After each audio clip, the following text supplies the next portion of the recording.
السلام علیکم ورحمۃ اللہ۔ معزز ناظرین، ایک بہت ہی اہم مسئلہ کہ قربانی کے جانور کی کلیجی کھانا یہ حلال ہے یا حرام۔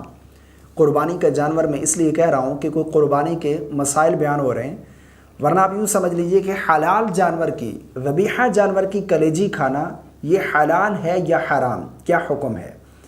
کیونکہ اس حوالے سے کافی لوگوں کے مائنڈ میں یہ سوال آتا ہے کہ جب جانور کا خون جو ہے وہ کھانا حرام ہے تو کلیجی میں بھی خون ہوتا ہے، تو اس کے بارے میں بھی یہی حکم ہے کہ اس کا کھانا حرام ہے۔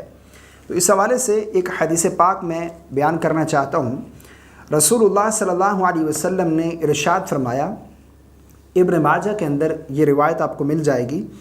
رسول اللہ صلی اللہ علیہ وسلم نے ارشاد فرمایا کہ تمہارے لیے 2 مرے ہوئے جانور اور 2 خون حلال ہیں۔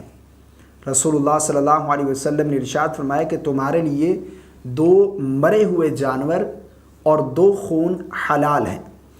2 مردے مچھلی اور ٹڈی، یعنی 2 مرے ہوئے جانور جو ہیں وہ مچھلی اور ٹڈی، تو 2 مرے ہوئے جانور مچھلی اور ٹڈی اور 2 خون کلیجی اور تلی ہیں۔ کلیجی اور تلی، یہ رسول اللہ صلی اللہ علیہ وسلم کا فرمان ہے، ابن ماجہ کے اندر آپ کو مل جائے گا۔ تو اس حدیث سے معلوم ہوا کہ کلیجی جو ہے اس کا کھانا یہ شرعاً بالکل حلال ہے، کھا سکتے ہیں۔ بعض لوگ اس حوالے سے بہت زیادہ غلط فہمیوں کا شکار ہے کہ کلیجی نہیں کھانی چاہیے، اس میں بھی خون ہوتا ہے۔ ہاں، اچھے طریقے سے دھو لیں، اچھے طریقے سے اس کو واش کر لیں، اس کے بعد پھر آپ اس کا استعمال کریں۔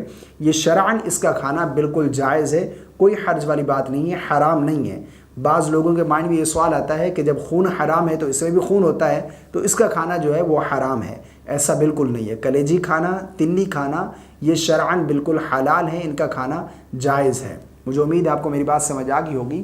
اللہ تعالی ہم سب کو سمجھ کی توفیق عطا فرمائے۔